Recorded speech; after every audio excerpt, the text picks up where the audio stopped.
Live, I'm on live now.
Is it okay?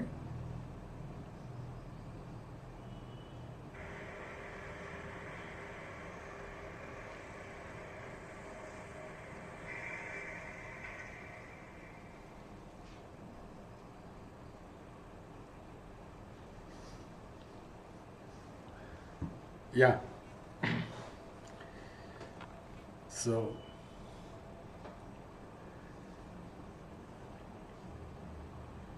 let us start today's session with the new topic. So before we get into the topic, say this promotional content. So 23% discount they're offering on the eve of New Year on all subscriptions. Use code GATE Civil. Subscribe as early as possible. It's only for limited time, limited period offer. 23% is very good amount of discount they are giving. Avail this, grab this opportunity. Then Unacademy also conducting mock examinations. You can enroll this. You can enroll to this examination free of cost. Use code GATE Civil. The advantage of writing mock exam is it gives you first-hand experience of examination. You can get virtual experience of writing exam. Okay? And over and above, you'll be given all India rank. So you can cross-check and verify where exactly you stand in the competition, and you can fine-tune your preparation according to your performance. Okay? Next, they are conducting so many tests at reasonable price. And that to 10% discount they are giving. Use code GATE Civil.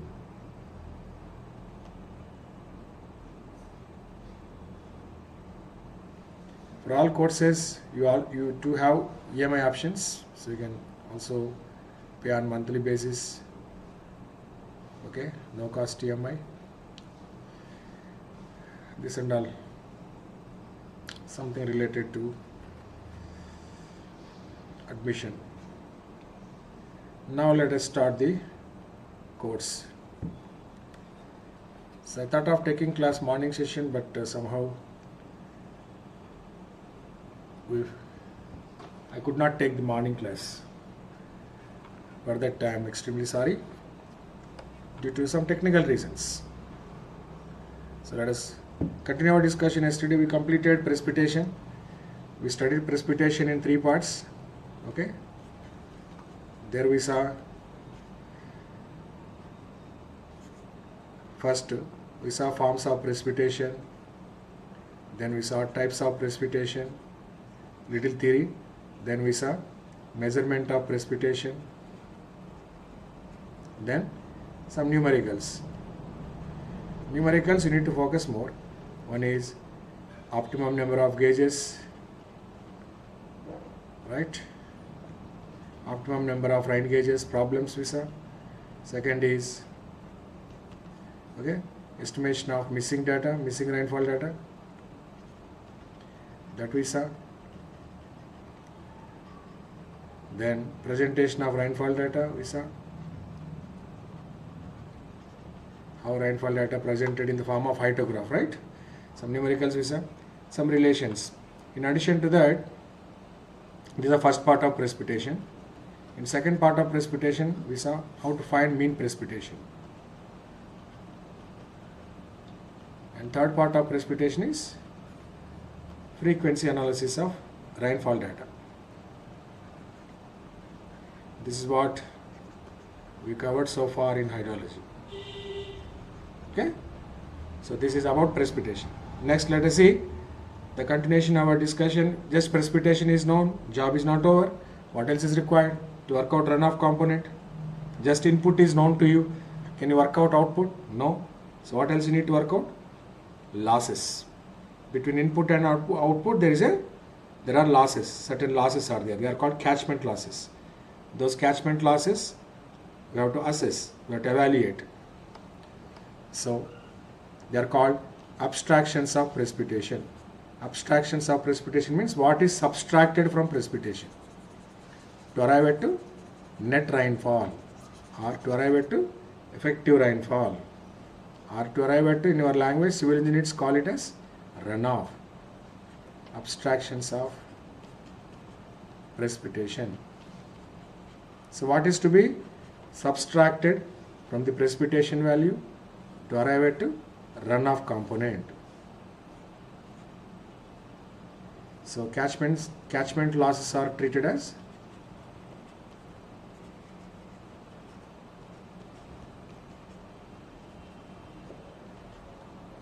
abstractions of precipitation.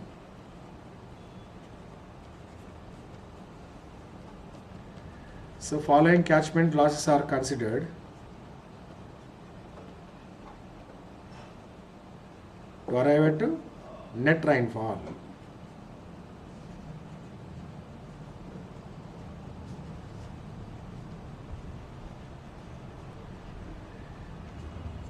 What is that net rainfall? Net rainfall or effective rainfall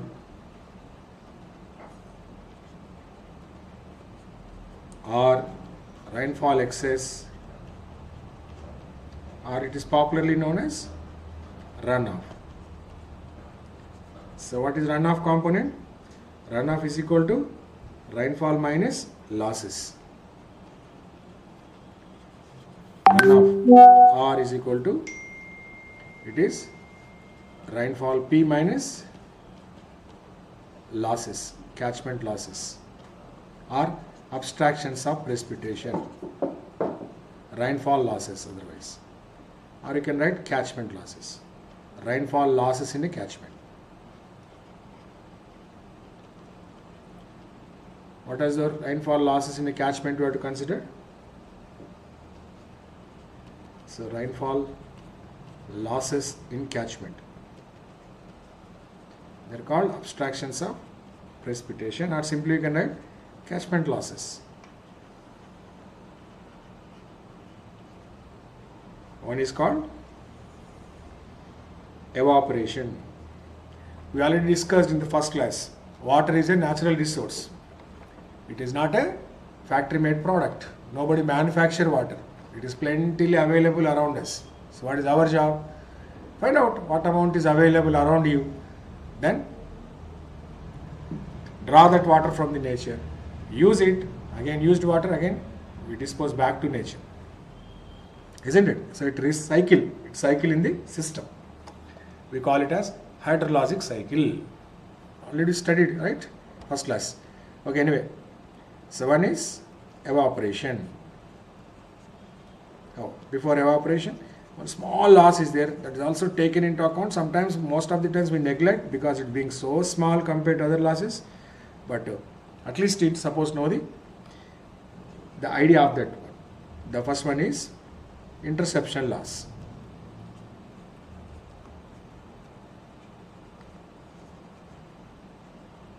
Second one is evaporation.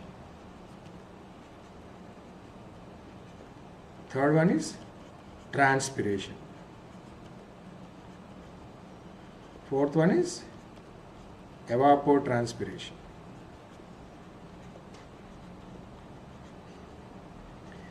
And fifth one is infiltration. So today I will try to cover these four. Okay? We try to cover interception loss, evaporation, transpiration and evapotranspiration, and all the numericals related to them, because GATE is more of numerical oriented. Okay? Today we try to study about these losses in this class. So I will be taking class up to 6:30. Okay? By 6:30 we will close this up to evapotranspiration we complete. We try to complete. Okay? Let us see what is first. The first one is interception loss.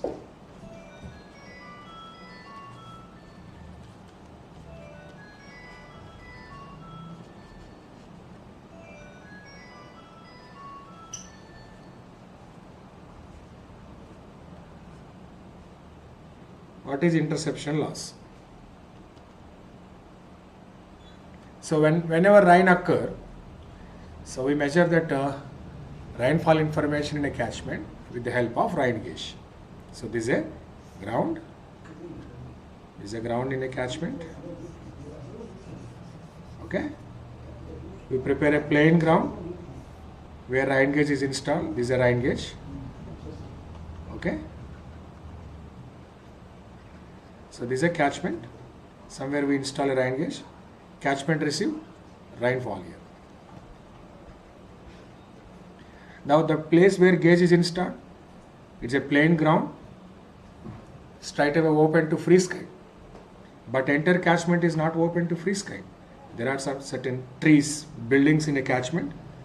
So these tall objects lying above the ground intercept some portion of the rain. So that portion of the rain intercepted by tall objects lying above the ground, they straight away evaporate that water back to space without being collected on the ground. The water straight away, right, evaporating back to space without collecting on the ground is called interceptional loss. Actually, the place where gauge is installed, there is no such object, because close to gauge, right, surrounding the gauge, we don't allow any tall object such as trees or buildings. So we got enough clearance between them. The nearest tall object and gauge, the minimum distance we maintain, that is 2 times the height of the object or 30 meters, whichever is more. So we have got a clearance here. Therefore, this rain gauge comfortably collect all of the rainwater that occur in a catchment. Suppose tree is there here. Even tree intercepts some portion of rain, that is not affected by the water collected by the rain gauge. But rain gauge is installed very close to tree. What happens then? Somewhere here it is installed. So rain happens with some inclination. Rain doesn't happen straight away, falling straight away vertically from atmosphere to ground. Sometimes it falls with some inclination. In such case, what happens? Gauge is installed close to tree. So the tree doesn't permit this gauge to collect rainwater properly. Then we get wrong estimation. Isn't it? So that's why a minimum clearance we maintain. The clearance, that the distance between the tall objects such as buildings or trees close to rain gauge is twice the height of the object or 30 meters, whichever is more. This height of the object is h. So the distance between rain gauge and this tall object is 2h or 30 meters, whichever is more. Suppose this tree height is 10 meters, so 2 into 10, 20 meters. 20 meters or 30 meters, whichever is more, means what? Minimum we have to maintain 30 meter distance. Suppose tree is 20 meters height, then 2 times height is 2 into 20, 40. So between 40 and 30, 40 is more. Therefore, we need to maintain a clearance of 40 meters there. So the whatever rainfall data that we get from a catchment recorded by the rain gauges, but all of the rainfall data recorded by rain gauge is not reaching the catchment. Some of the rainwater evaporating back to space without reaching the catchment, without falling on the ground. So that loss is called interceptional loss. But when compared to other losses like evaporation, transpiration, evapotranspiration and infiltration, this loss is too small to be accounted or considered. Therefore, most of the times we neglect that loss. So if it is given, we'll take into account. Otherwise, we ignore that loss.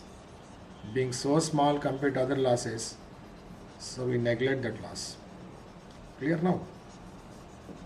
Hope that point is clear to you.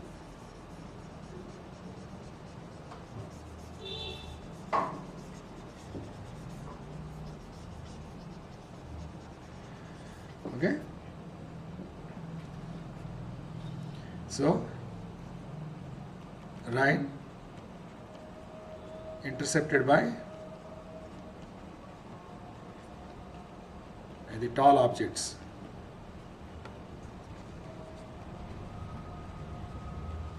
Lying above ground.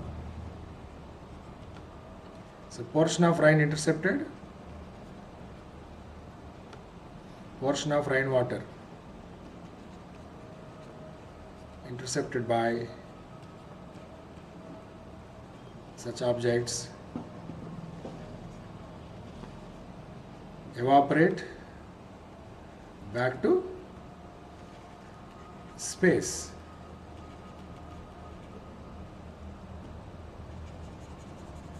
So water evaporating,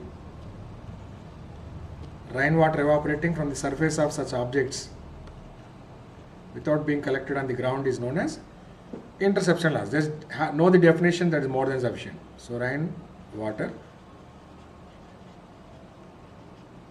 evaporating from the surface of such objects without being collected on the ground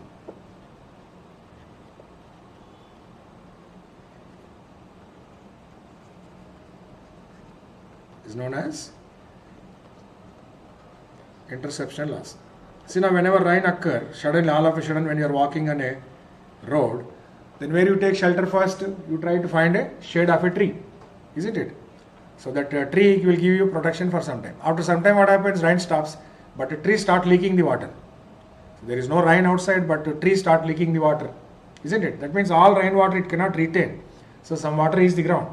The water reaching the ground is not a loss. Water without reaching the ground, evaporating back to space is called loss. So this interception loss is maximum at the beginning of the storm.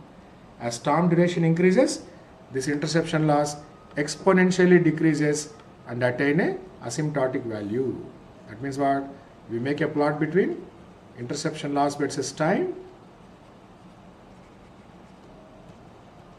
So it is maximum at the beginning of the storm.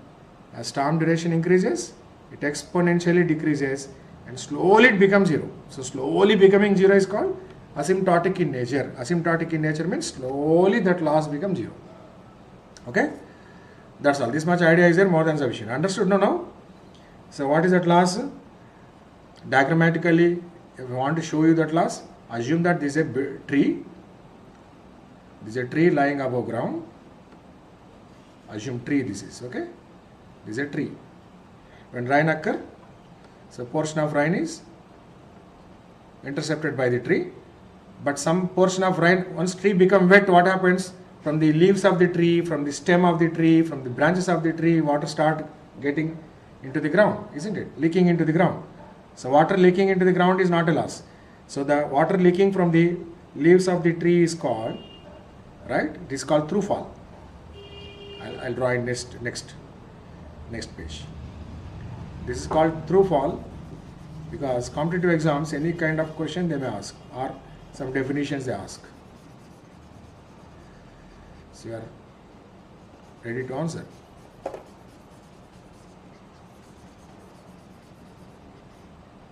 I'll show you in the next page, okay? Interception loss is maximum at the beginning of the storm.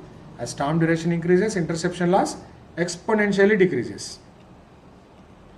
So assume this is a ground. There is a tree or a building on a ground, which are nothing but tall objects lying above the ground. This is a ground, assume. So this is a tree. This is a tree. So when rain occurs here, what happens? Some rainwater is intercepted by this object. Some water start leaking from the leaves of the tree. This is called the portion of water leaking from there is called through fall. Technically it is called through fall. Some water follow the branches of the tree, stem of the tree and reach the ground. This is called stem flow. This is also not a loss. Okay, ultimately it is reaching the ground. All of the rainwater intercepted by the tree, not straight away evaporating back to space. Most of it again coming back to ground. So what is that water that is evaporating back to space when this tree get exposed to sun? When it get exposed to sun, all of the moisture retained by the leaves of the tree, stem of the tree, that water evaporates. That water evaporating from the surface of the leaves of the tree or branches of the tree or stem of the tree is called interception loss. This water evaporating from surface. Evaporation from surface of the tree or surface of the building. Similarly, buildings, you see, plastering will be there. Whenever plaster absorbs some water, right? That water absorbed by the plaster, cement plaster of a building. When that building get exposed to sun, again that water get out of the plaster. Again it evaporate back to space. That loss is called interception loss. Understood now? So we stand here. Whenever rain happens, we'll go and stand there for some time. Then what happens after some time? We start drenched in the rain. Rainwater start leaking water through fall, stem flow, dropping down the ground. No? So we also start drenching down there. So therefore, all of the rainwater intercepted by the tree, that will not evaporate back to space. Only portion of the rainwater evaporated back to space, that is called interception loss. Fine, it is. Very good, that much idea is there more than sufficient. Then let us see one of the major losses in a catchment are evaporation loss. Let us see what is evaporation. So in a country like India, so we are living in a tropical climate zone. Tropical climate means what? We are living in a temperature zone. Temperature and warm conditions, we are living here. Therefore, most of the water evaporate. Right? Evaporation loss is a major loss. So water evaporating from the water bodies, when they get exposed to sun, it's called evaporation loss. Evaporation is nothing but, how can you define evaporation? Come on. Physics it is. I am teaching physics to you. Truly speaking, it is not engineering. Nothing is there in this. What is evaporation? Evaporation is the process by which water change its state from liquid to vapor and escape into atmosphere as a vapor. That's called evaporation. Clear now? The process by which water change its state from liquid to vapor. So who will give energy to change the state? Sun. When water bodies get exposed to sun, the water molecules in the water body, they gain energy. Once they gain energy, they start moving with very high speed. The molecules, water molecules which are on the surface of the water body, so once they start moving with very high speed, then they overcome the gravitational attraction or force of attraction caused by the other water molecules. They eject out of the water body in the form of vapor. That vapor which is ejected out of water body, that temporarily accumulate on the top of the water body. There is a thin layer exists on the top of the water body. There it accumulates. After some time what happens? That thin layer of air standing on the top of the water body is crowded with water molecules. There is no space available to accommodate any more water molecules. During that stage, that air parcel with full of water molecules in the form of vapor is said to be saturated.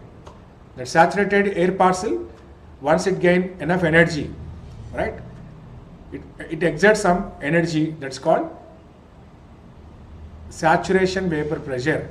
Atmosphere do contain some water, moist air in the atmosphere do exert some pressure. The pressure exerted by the moist atmosphere is called actual vapor pressure. When saturation vapor pressure is more than actual vapor pressure, as we all know that always fluids move from high energy level to low energy level. So once that actual vapor pressure in the atmosphere keep on changes from time to time. Whatever is there at 4 o'clock, same vapor pressure you don't find at midnight 12 o'clock or early morning 6 o'clock. It keep on changes. But what will remain constant? Saturation vapor pressure remain always constant. So once the actual vapor pressure is lower than the saturation vapor pressure, then the saturation, that air parcel with fully saturated with water molecules that eject out of the water body, completely vacate that place and straight away reach to the higher altitudes of the atmosphere and accumulate at higher altitudes. How long it will travel in atmosphere? Till the pressures are equal. So that is how the water accumulate in atmosphere. Air parcel with full of water molecules in atmosphere, in our language we call them as clouds. Cloud. You heard about no cloud? Clouds are nothing but an air parcel with full moisture. Every air parcel is not a cloud. Air parcel with full moisture is called cloud. Every cloud is essentially an air parcel with moisture. But every air parcel is not a cloud. There is a dry air parcel, there is a moist air parcel. Every moist air parcel, technically we call it as clouds. In our language we call it as clouds. It is nothing but a moist air parcel. Surrounding moist air parcel, what is there? Dry air parcel is there. Dry air parcel, no moisture is there in that. Okay? So where from it is collected, this moist air parcel? From the surface of the water bodies. Understood? From the rivers, from the sea, from the ocean, from the lake, from the pond, all surface water bodies, when they get exposed to sun, so that is how they accumulate in the atmosphere. From there they evaporate and accumulate in the atmosphere. Okay. So let us define evaporation. Evaporation is the process by which water change its state. Evaporation is the process. See now, no evaporation, there is no rainfall. This year evaporation is not there. Next year there won't be any rains at this place. So it's a continuous process. When this year more water evaporate from the ground, next year we'll get more rains. Because the total amount of water available in this planet is constant. Not one drop more available, not one drop less available. Resource is a constant. Water resource is a constant. It only cycle. Sometimes it is in the atmosphere in the form of vapor. Sometimes it is in the form of groundwater. Sometimes it is at Himalayas in the form of ice. Sometimes it is at Krishna river or Godavari river in the form of water. Isn't it? So it keep on changing its state. Evaporation is the process by which water changes its state from liquid to vapor.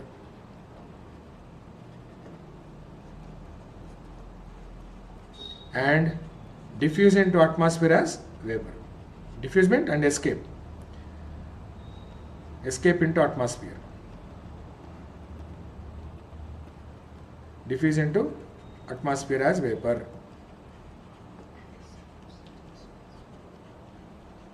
Okay? I'll explain you. So this is a water body. This water body, so this is not a ground, this symbol for ground. Water body get exposed to sun. This is a water body. Okay? This water body get exposed to sun. Sun give energy, isn't it? Solar energy. Solar energy used by the sun, right? Heat the water molecules present in the water is made up of molecules, isn't it? A water molecule which is on the surface of the water body, a water molecule deep inside the water body, if you consider two water molecules, the water molecule deep inside the water body, it is pulled by equal force of attraction by other molecules. It is surrounded by other water molecules. When two distinct masses, when they are close to each other, what happens? There exists a van der Waals force of attraction. That force of attraction is, right, constant around the water molecule which is deep inside the water body. So this water molecule is pulled equally in all directions. Therefore, the net force acting on this water molecule is 0. In all directions it is pulled equally. Therefore, even though any amount of energy you give to this water molecule which is inside the water body, it doesn't get out of the water body. It always remains in water body. But whereas the water molecule which lie on the surface of the water body, it is pulled more in downward directions by other water molecules. But on the top there is no water molecule. What is there? Air molecules. There is not that much force of attraction between water molecule and air molecule on the top. Therefore, there is a little force of attraction. So there is a net force acting on this molecule. The net force acting on this molecule is 0. The net force acting on water molecule deep inside the water body is 0. The net force acting on the water molecule on the surface of the water body, there is a net force. So when these two molecules are given energy by sun, this also move with very high speed, this also move with very high speed. So this molecule, though it move with very high speed, water molecule which is deep inside the water body, it doesn't get out of the water body, it remain in water body only. No force can separate that molecule from the water body. But whereas a molecule which is on the surface, once it start moving with very high speed, like a aircraft, when it is moving over a runway with very high speed, what happens? Slowly it is lifted up. Exactly how aircraft is lifted up into space. Because aircraft also, self-weight is acting downwards. The weight of the aircraft, the passengers inside the aircraft, the baggage inside the aircraft, that is acting downward, and gravitational pull. Isn't it? It has to overcome that resistance offered by the ground. To overcome that resistance offered by the ground, what it does? So it propels with very high speed on a runway. So when it propels with very high speed on runway, it overcome the resistance offered by the ground and smoothly ejected into space. Exactly same way, the water molecule which is acting on the surface of the water body behave like a aircraft on a runway. So once it start moving with very high speed, what happens? It eject out of the water body. But aircraft has got engine. That engine propel horizontally, but it doesn't have engine. Therefore, it just eject and remain on the top of the water body only. There is a thin layer of air. This is a layer of air. I will show you by black color. This is a thin layer of air that are stand on the top of the water body. Start accommodating that water molecule which ejected out of water body. This is water body. This is water body. So water molecule ejected out of water body start temporarily accommodated where? In this air layer. So like that, one by one water molecule start accumulating in the air parcel. So once at certain stage, what happens? The total air parcel standing at the top of the water body is completely filled with the water molecules. There is no space available to accommodate any more water molecules. During that stage, it is said to be saturated. The pressure exerted by the saturated air parcel is known as saturation vapor pressure. What is that? Saturation vapor pressure. Pressure exerted by saturated air parcel standing on the top of the water body. Atmosphere also do exert some pressure. So atmospheric pressure is called actual vapor pressure. So saturation vapor pressure, actual vapor pressure. When saturation vapor pressure is greater than actual vapor pressure, then evaporation starts. That means that air parcel along with that water molecule start rising vertically into higher altitudes into atmosphere. Start vertically rising up in the atmosphere. And it reaches to higher altitudes, there it accumulates there as a cloud. So this is called evaporation. Evaporation happens. Okay. So this was first noticed by whom? Dalton. Dalton was the first person to explain this phenomena to the world. So this is, so evaporation is explained by Dalton's law of evaporation. He gave one equation. So that is the basis to work out evaporation from evaporation laws. Dalton's law of evaporation. Dalton's law of evaporation, which states that rate of evaporation is proportional to the difference between saturation vapor pressure and actual vapor pressure. Rate of evaporation means what? Evaporation in a given time. How much water evaporated in 1 hour? How much water evaporated in 1 day? That's called rate of evaporation. E is proportional to the difference between saturation vapor pressure and actual vapor pressure. If you remove that proportionality you can remove by keeping one constant. So I'll keep one constant to give mathematical treatment to this. So E is equal to K into Ps minus Pa. So this is a basis to work out all kinds of estimations related to evaporation. Hope it is clear to you. Am I confusing you? This you have to understand too before we jump into problems, before we solve numericals. Clear or not this concept?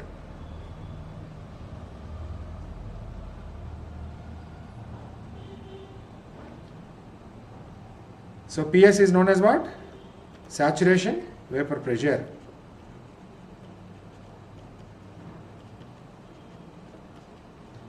What is PA? Actual vapor pressure. Pressure exerted by the atmosphere.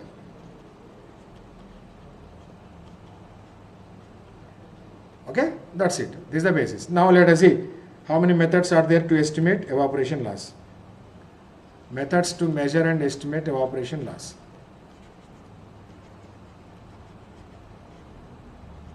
Now let us see numericals.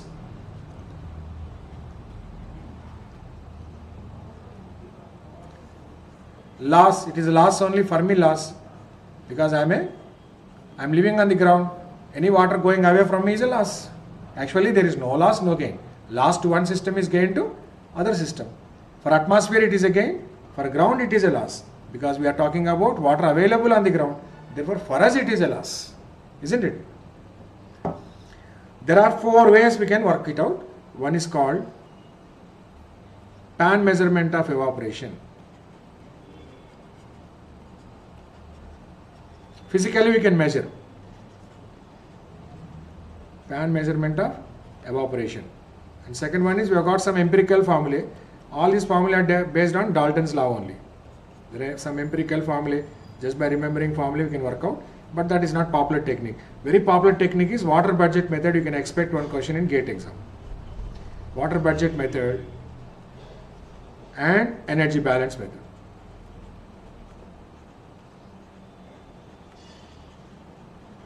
So 4 methods are there. Out of these 4 methods, water budget method is very, very important. And second important one is pan measurement of evaporation. These 2 topics are important. Remaining if you learn, well and good. Otherwise also, it doesn't make any difference.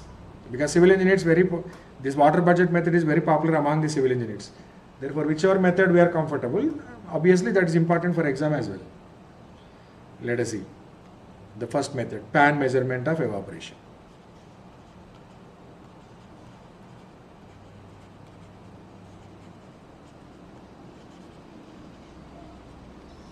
Actually, rainfall we measure every day. So every day we measure rainfall. So I force you to measure evaporation loss also every day. So from real water bodies such as Krishna river, Godavari river, Ganga river, Kaveri river, Narmada river, every day you want to measure how much water evaporating from river to from the river body, right? In spite of evaporating huge amount of water. Generally what happens when water evaporates, water leaves the water body. Water level in the water body increase or decrease? When loss happens, water level increase or decrease? When your bank is there, some amount is accumulated in your bank. When you withdraw money from the bank, bank balance increases or bank balance decreases? Bank balance increase or decrease? Decreases. Exactly same way. When water evaporates from water body, water level in the water body has to decrease or water level has to depress. But in spite of evaporating huge amount of water from the water body, the difference in water level in a given day in 24 hours, finding it is very, very difficult. You can't measure. There is a loss, there is a decrease in water level in the water body, but physically you cannot notice it. So it is impossible to find out that physical difference. Yesterday what is the water level, today also it appears like a same. Isn't it? So it is very difficult. Such a large water body, in spite of evaporating huge quantity of water, yet you don't find much difference in water level. Measurable difference you can't notice. So therefore what we do is, instead of measuring the straight away water level in the water body, we install a small container. Small container is nothing but a pan. Something like a biryani handi, rice handi kind of container we install close to water body. Wherever we want, Krishna river you want to measure, on the bank of the Krishna river you have to install that, because atmospheric condition changes from place to place. So whichever place you want to measure evaporation loss, at that place only you need to install. So near the water body you have to install. So when you install, same river water you have to put into that container. So small container, even a little water evaporates, there is a great change in water level in the container. That easily you can measure. Understood? Even small amount of water evaporates because container surface area is very small. Even little water evaporates, there is a appreciable drop in water level in the container, which you can comfortably measure by using any kind of measuring device. Scale you can use and measure it out. Isn't it? So simple. So we try to measure evaporation loss in a pan. We try to correlate that information to the actual water body. Correlation. We try to work out that correlation. Because whoever manufactured that fan, that fellow will give you correlation between actual measurement and pan measurement. So using that correlation, by knowing the pan measurement of evaporation, we try to measure actual evaporation loss from the real water body. Actually, our interest is finding evaporation loss from real water body. But because we are inefficient to measure straight away actual evaporation loss from real water body. Indirectly we measure that evaporation loss from water body by measuring evaporation loss in a small container known as pan. Understood? Clear now? Pan is a container of some standard dimensions, that's all. Pan is a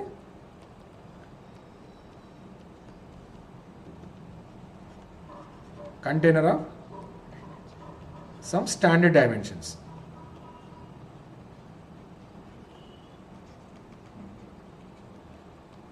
Installed, where it is installed? Adjacent to water body.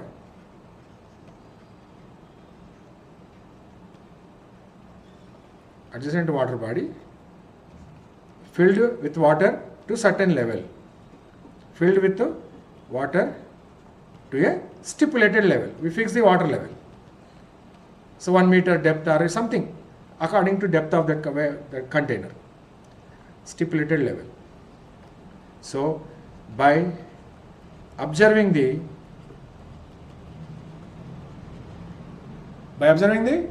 what happens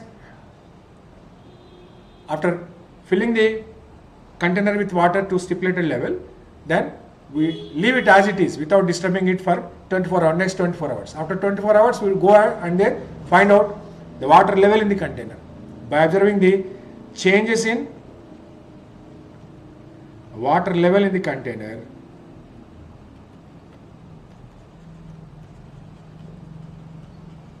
in a given time. What is the time? Usually once in 24 hours. Pan evaporation is measured by using the following formula.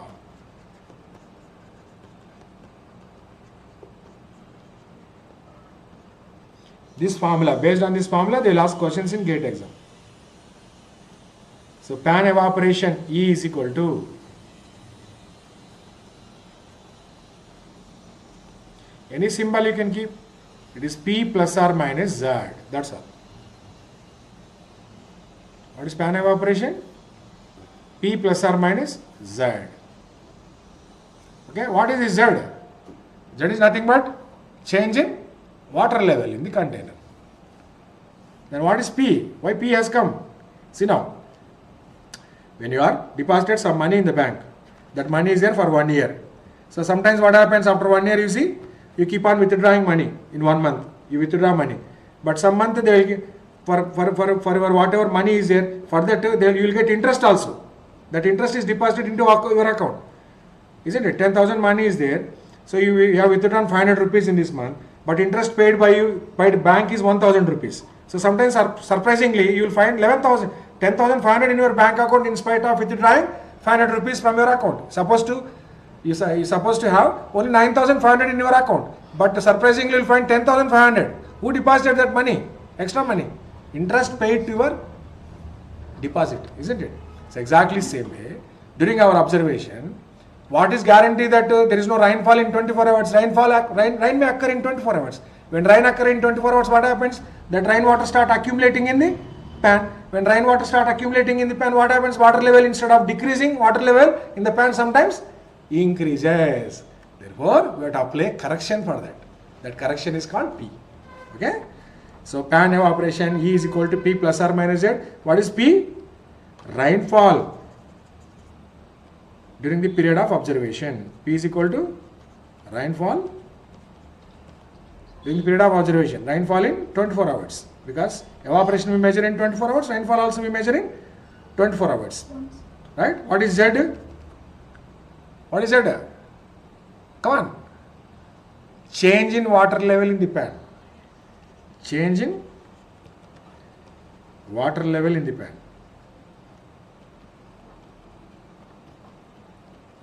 Right? So how to find Z value? Z is equal to, so volume of water or depth of change in water level in the pan. Okay, no issue. Volume of water added to pan or removed from pan pan by surface area of pan. Volume by area is equal to depth because it is a depth unit. So therefore, in terms of depth, we need to get. So what is this plus or minus symbol? So when water is added to pan, right? When water is added to pan in the form of rain, water level increases. When water level increases, correction is negative. When water level decreases, correction is positive. Suppose, for example, 1 minute. Okay? Suppose you have got a pan. Some square pan or circular pan, whatever it may be. Pan is there. Right? You filled pan. Before observation, water level in the pan is at 1, for example. Okay? Then, due to evaporation, water level increases or decreases. It has to drop down. So, assuming that on that day, when you measure that evaporation loss, there is no rainfall. No rain has occurred. So, rainfall is equal to 0. That is P is equal to 0. No rain has occurred. Water level decreases. So, decrease in water level is called Z. Okay? At the end of the day, what we do? We go there and we add water to the pan because again we need to continue our observation. Again, tomorrow's evaporation loss I need to measure. Therefore, what I need to do? To bring back water level from 22 to 11, I pour water into pan and I record that value. So, volume of water added to pan. This is added. No, why added to pan? To bring, because water level has depressed. So, to maintain water level at 11, so I force it to add some water to pan. Okay. So, I know only that volume of water added to pan. What is Z? Depth of water added to pan. So, therefore, on that particular day, so what is this evaporation loss? Because of evaporation, water level would have depressed. So, though there is no rainfall, still rainfall is 0 on that day. Therefore, on that day evaporation loss is equal to what? Z only. What is Z? Volume of water added to pan by surface area of pan. But next day, what happens? Heavy rainfall occurs. So, because of heavy rainfall, what happens? The water level in the pan rises above 11. So, more rain has occurred, less evaporation. More rainfall, less evaporation. Then what happens? Water level increase or decrease in the pan? Water level increase or decrease? If only evaporation occurs, water level decreases. And because of heavy rain, finally water level has settled at 3.3. So, at the end of the day, I go to the pan and to my surprise, I found water level above 11. But to continue our observation for next day, what I need to do? We have to remove water from the pan. Right? To brought back water level, heavy rain occurred. So, I removed water from the pan. So, volume of water removed on that day. Volume of water removed from the pan. Depth of water removed on the pan from the pan is equal to how much it is? Z. This is a change in water level from 11 to 3.3. So, what is this effect? If only evaporation occur, water level would have depressed to 2.2. Because of heavy rainfall, finally water level has settled at 3.3. Therefore, what I need? Evaporation loss on that day. Evaporation loss E is equal to P minus Z. So, whenever water is removed from the pan, so correction is negative. Whenever water is added to the pan, correction is positive. Some other day, you measure. Instead of rising water level above 3.3, but water level is settled between 1.1 and 3.3. That means there is more evaporation, less rainfall. Then water level finally settled between 1.1 and 3.3. Suppose somewhere here it settled. So, if evaporation occur, only evaporation occur, water would have depressed to 2.2, and because of rainfall, finally it has settled at 3.3. Understood? So, now 3.3 is below 1.1. So, this is effect of rainfall. What is this effect of rainfall? At the end of the day, if I go there, then I found that water level has depressed. Z amount is depressed. So, again I force it to add water to the pan to bring back water level from 3.3 to 1.1. So, water added to pan on that day. So, when we add water to the pan, what happens? Depth of water added to pan is equal to how much? Z. On particular day, evaporation loss is equal to how much? Evaporation I require this P plus Z. So, whenever water is added, correction is positive. Whenever water is removed, correction is negative. That much idea is there, more than sufficient. So, what is that Z value? Volume of water added or removed from the pan by surface area of the pan. Therefore, this Z is equal to positive when water is added to pan. Z is negative when water removed from pan.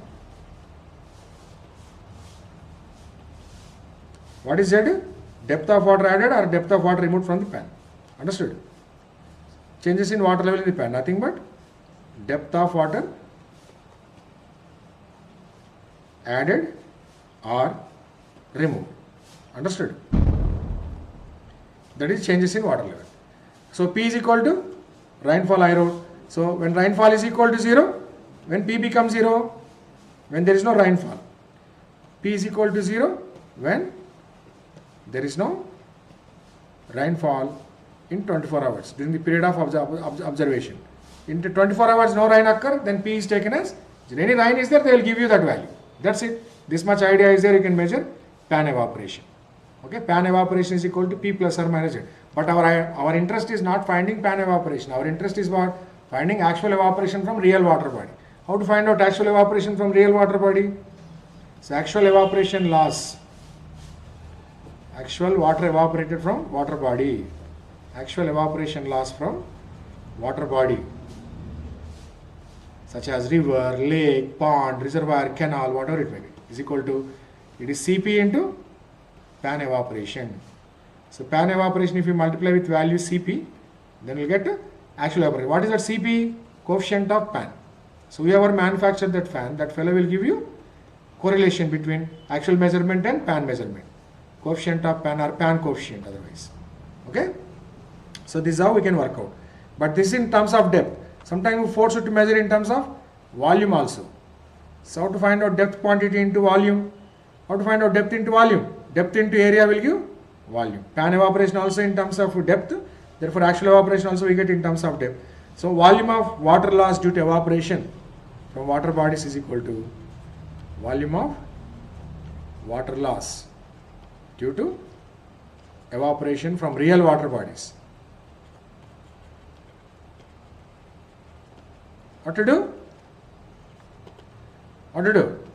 Surface area of the pan into surface area of the water body, because it is evaporating from surface only. So actual evaporation into surface area of water body or plan area of water body. So you multiply, you will get volume of water loss due to evaporation. Understood? So based on this, they may ask one question in GATE exam. So you should be ready to answer. Clear? So now, these three equations you have to remember. One is pan evaporation, actual evaporation, volume of water loss due to evaporation from real water body. Okay? Now I'll give you different types of pans we use for measurement of evaporation loss. These pans also called evaporimeters, because they measure evaporation, we call them as evaporimeters. Rainfall measurement devices are called rain gauges. How they are called rain gauges? These are called evaporation gauges. We call them as technically evaporimeters. Pans are also known as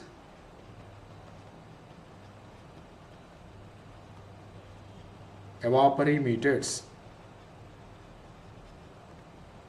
Okay?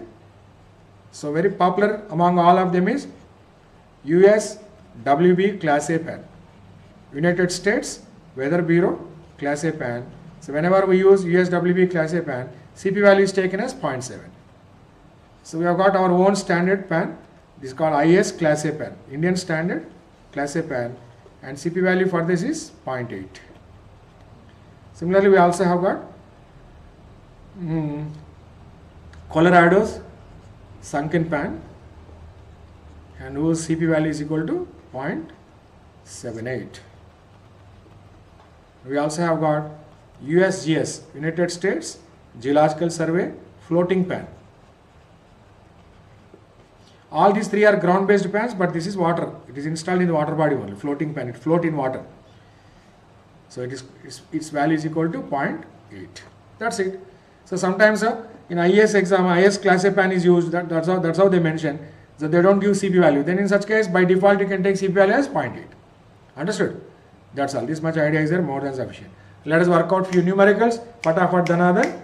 Then we'll get some idea regarding this, how to work out actual evaporation loss from pans under real water bodies especially. Our idea is working out from real water bodies only. Okay, let us see. Few numericals, let us work out.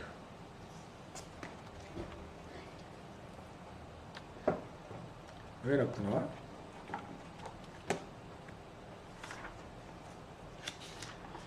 Okay, let us see the first question. First example.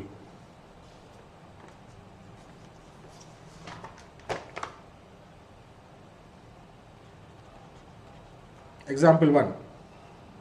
What is the evaporation? What is pan evaporation if 4.2 liters of water is removed from an evaporation pan of diameter 1.22 meters and simultaneous rainfall measurement is 8.75 mm.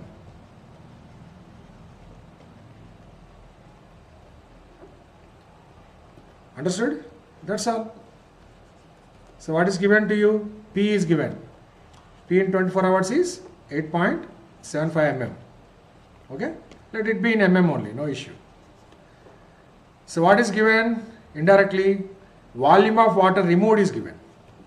So volume of water removed from the pan is given as, how many liters are removed? 4.2 liters. 1 liter is equal to, 1 meter cube is equal to 1000 liters. Okay? Therefore, I will convert this into meter cube. How many meter cube of water is removed? 1 liter is equal to how many meter cube?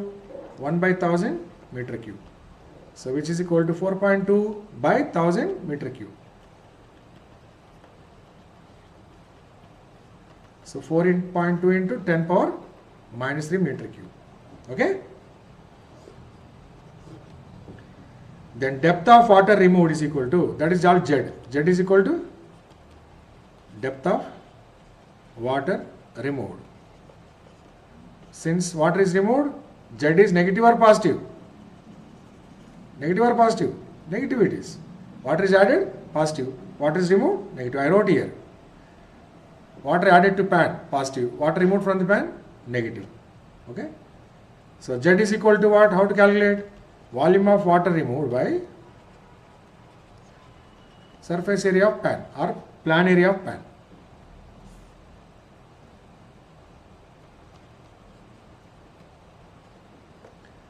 So he has given diameter. Diameter means it is a circle.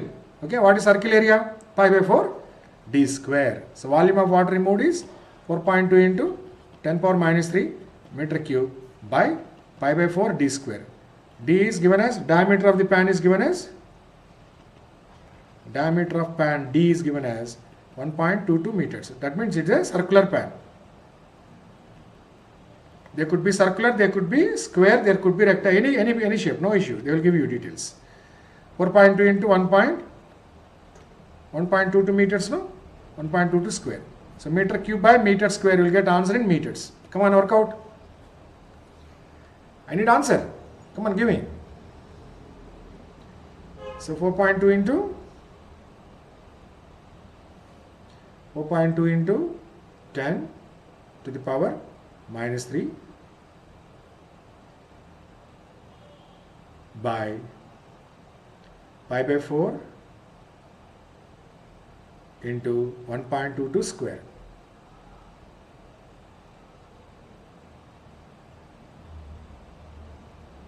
So I got 0.00359 and 3.59 into 10 power minus 3. How much I got? 3.59 into 10 power minus 3. What is unit? Meters. That means how many mm? Multiply with 1000. Multiply with 1000, meters converted into mm. So it is 3.59 mm. Okay? Z I got. Therefore, pan evaporation is equal to pan evaporation E is equal to P plus or minus Z. In this case, plus Z or minus Z? Minus Z. Z is negative since water is removed. Whenever water is removed, negative. Whenever water added, positive. Therefore, P is given in the question. What is P value? 8.75 minus 3.59. 8.75 minus 3.59. How much it is? Both of them are in mm only. So, comfortably you can subtract. 8.75 minus 3.59. So, it is 5.16 mm. So, that was the answer for this question. Understood? That's all. He is asking only that pan evaporation. Any confusion is there? Any confusion is there? You can type there. If any doubt is there, you can type in the comment box.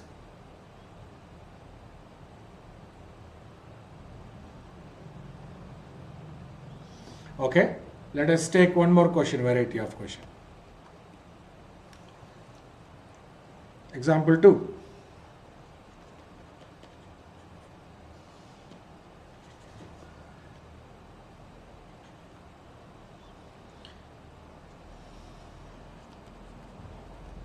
.75 liters of water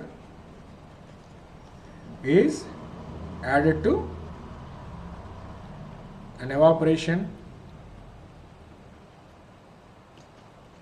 pan of 1.2 meters diameter to bring the water to a stipulated level. Stipulated level means what? Fixed level. If nearby rain gauge or rain gauge, some people call gauge also, rain gauge, measure a rainfall of 4.2 mm. In that time period, rainfall, how much amount of rain has occurred? 4.2 mm. What is pan evaporation? What is actual evaporation? What is pan evaporation? And what is actual evaporation from real water body? Come on. What is given to you? Volume of water added is given. How much is given? Added to pan. Given as 8.75 liters. How many meter cube?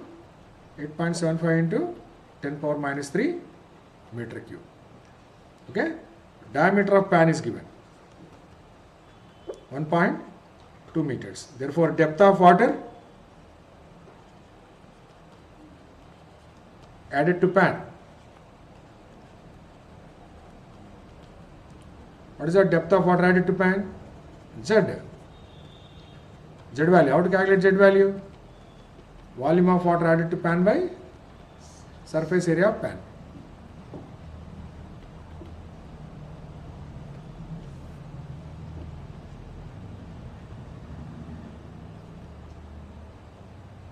So it is Z is equal to 8.75 into 10 power minus 3. Circular pan again, diameter is given means pi by 4 into 1.2 square. Come on, work out.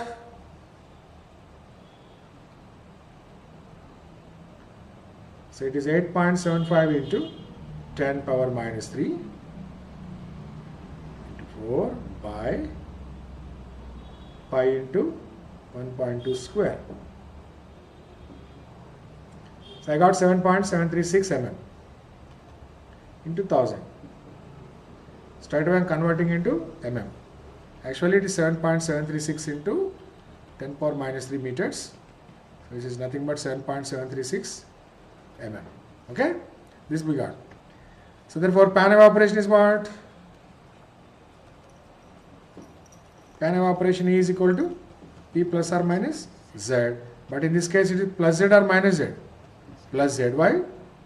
Z is positive since water added to pan.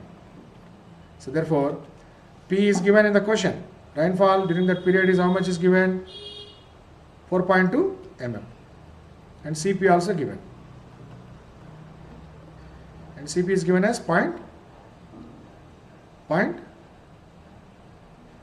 Cp is given in the question. If Cp is equal to 0.7, he has given 0.7. Okay, P plus or minus Z. So P is given as 4.2 mm plus 7.736. It is 11.936 mm. That is the answer for first question. Second question, what have been expected extra actual evaporation? Actual evaporation from real water body is equal to, it is Cp into pan evaporation. So Cp is given as 0.7, pan evaporation is given as 11, we calculated 11.936. So 0.7 into 11.936.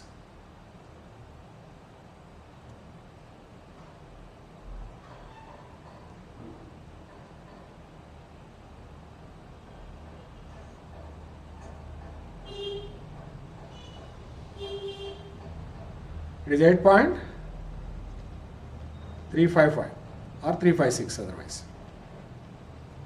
3552, I rounded to 356, okay? That was the answer for this question. If you have any doubt, you can ask me.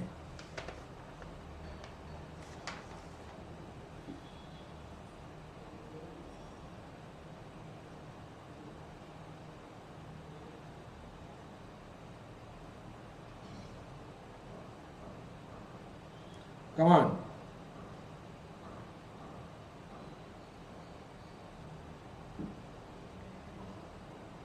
Doubts are there, you can ask me. No doubt? I'll go to empirical formula, no need to remember this. This is how we can work out pan evaporation. So that is technique, okay? Sometimes they'll ask volume also, but volume, if they ask volume of water evaporated, this you have to multiply with surface area of water body. Surface area of water body is given to you, then you can find out volume of water loss due to evaporation. Let us work out one problem, ESE question. Example 3. It is asked in ESE exam. Without calculator you can manage. A standard ground based evaporation pan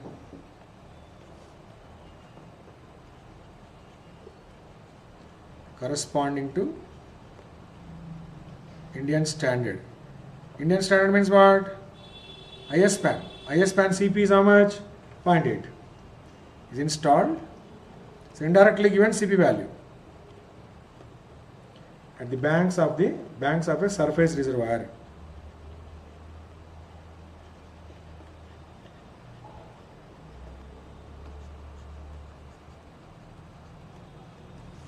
The water surface on a particular day is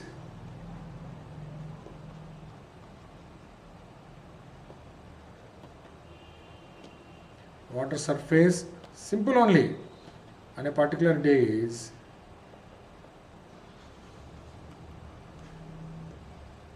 100 hectares. The recorded evaporation loss. So evaporation loss straight away given.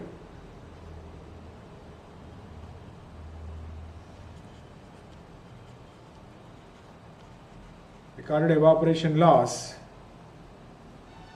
from the pan on a certain day is nearly 4 centimeters.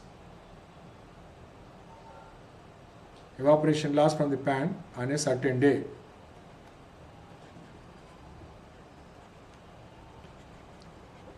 Nearly 4 centimeter. What is anticipated evaporation loss from the reservoir for the day?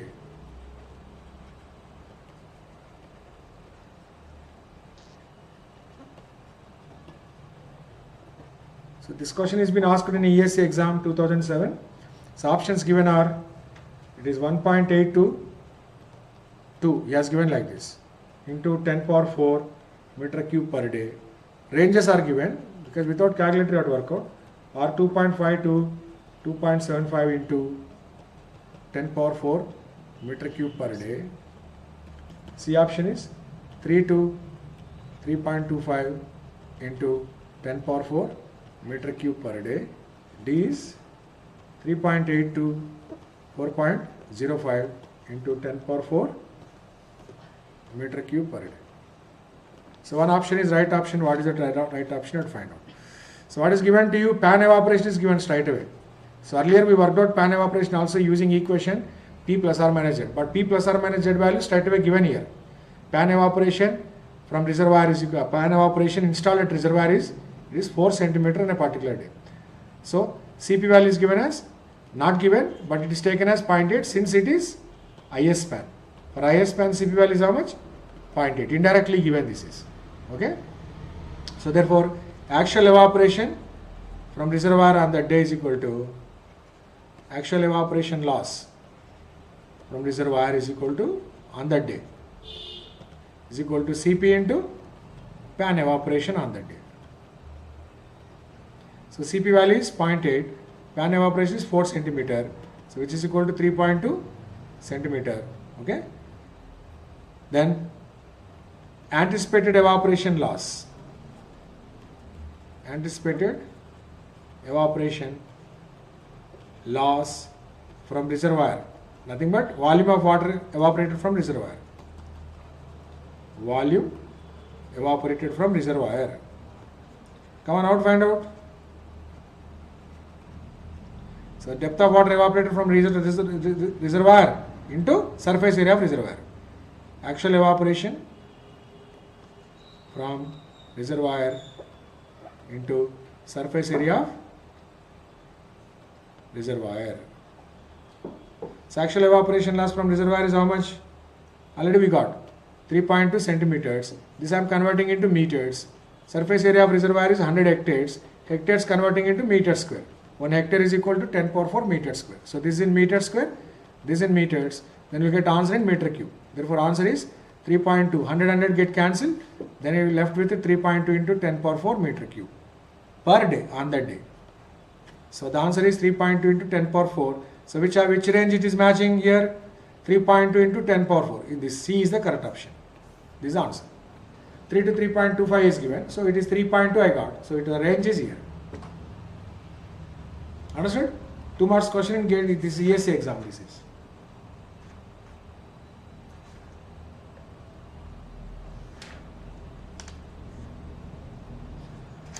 Any confusion is there? So I took one ESE question also.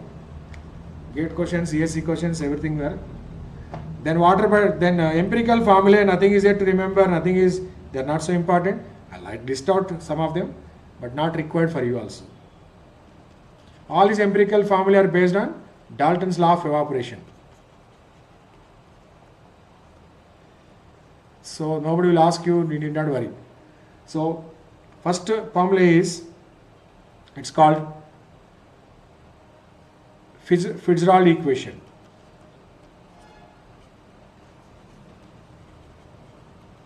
So all of them formulae are derived from Dalton's only, of course, based on Dalton's only. So rate of evaporation, straight away Fitzgerald equation will give rate of evaporation in mm per day. Mm per day is equal to, it is 0.4 plus 0.124 V into PS minus PA. So Dalton's law of evaporation EPC E is equal to K into PS minus PA. This is K value, actually truly speaking. So they have given different kind of approaches to find out that K value. So in this equation, K value is this one, 0.4 plus 0.124 V. Similarly, Meade's equation or Meade's formula. This is straight away will give evaporation loss per month. Meade's formula. So rate of evaporation. So like this, so many formula are available. You can use them. Almost half dozen formulas are there. And in the Meade's formula, we'll get evaporation loss straight away in mm per month. Sorry, mm per month we'll get. So rate of evaporation loss is equal to, it is 1 plus 0.6215 V into C into PS minus PA. In all these equations, V, PS minus PA carry same meaning. Extra thing here is Meade's constant C. Okay. Similarly, so many formulas are there. Ruer's formula is there, right? Half dozen formulas are there, but not required. You can ignore this. So in this equation, PS and PA carry. PS and PR, saturation and actual vapor pressures. Because empirical formula, I know units are important. Expressed in mm of Hg, millimeter of mercury. Whereas the V is known as wind speed. Wind speed we measure in kilometers per hour, kmph, kilometers per hour. If you substitute, then you will get answers. Okay, not required. So many formulas are there, no need to remember, ignore. Then very important question that asking approach to work out this evaporation loss, which frequently they are asking in exam, is water budget method. Okay, water budget method is very popular.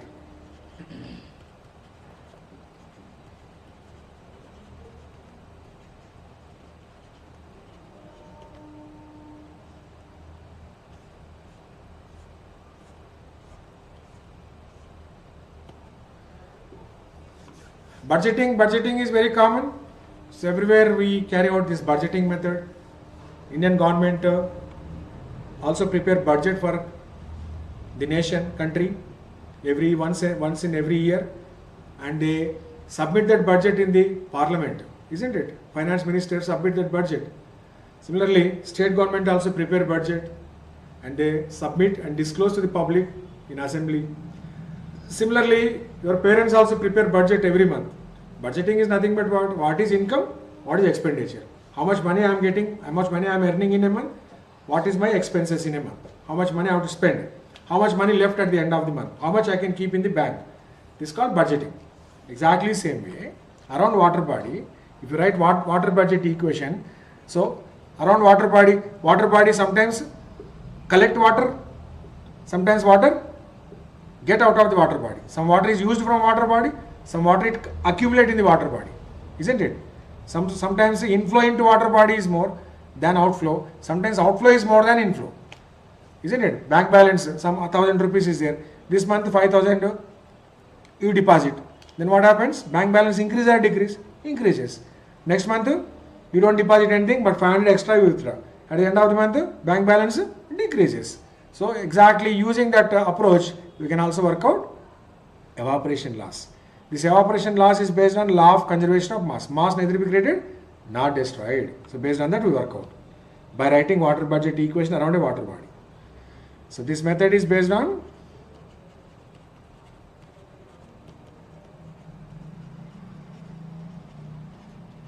law of conservation of mass. What is the law of conservation of mass? Mass neither be created nor destroyed. So by writing water budget equation around the water body,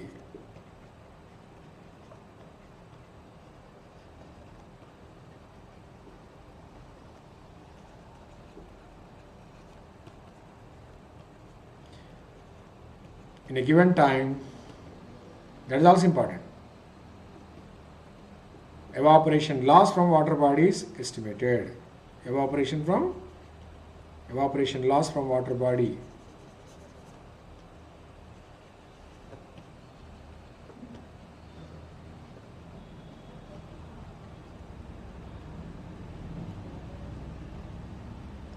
One can estimate evaporation loss from water body. So I'll show you. Clear? So this is a big water body. Could be a river. For example, assume it is a river. So this river receives some inflows. River water we also use. Right? Rain occur on over a ground. That rainwater where it go? Finally go and join in the river only. Okay? Rainwater joining from the ground into ground is nothing but a catchment. So water from catchment join the river, water body. So water joining the water body is inflow or outflow? Inflow or outflow? Inflow. So like that, there are so many inflows into water body. I take it as sigma inflows. Similarly, we use water for drinking purpose, we use water for irrigation purpose, we use water for different purpose, industrial purpose. We draw that water from river only. So water is drawn from river, again water in the river decreases. Similarly, evaporation also occur. Naturally and artificially, both of them taken into account. So before our observation, water level in the water body is at 1:1. Let us assume the initial water level in the water body before we carry out observation. Before our carry out observation in the January month, for example, January month we are. So before January 1st, water level in the water body is at 1:1. So in the January month, inflow is so and so. In January month, outflow is so and so. Sometimes inflows are more, outflows are less. Sometimes outflow is more, inflow is less. So because depending upon how much amount of inflow joins the water body, how much amount of water drawn from the water body, right? Water level in the water body changes. Initial level is definitely at 1:1. Sometimes water level rise above 1:1. Sometimes water level fall below 1:1. So if water level rise above 1:1, storage in the water body increase or decrease? Storage increase or decrease? Water level rise. When rises, when inflow is more than outflow, water level rises. So that's called change in storage. Right? Delta S is nothing but change in storage. Similarly, this is also delta S. So when it rises above 1:1, it is called positive change. When it falls below 1:1, it is negative change. Change is negative.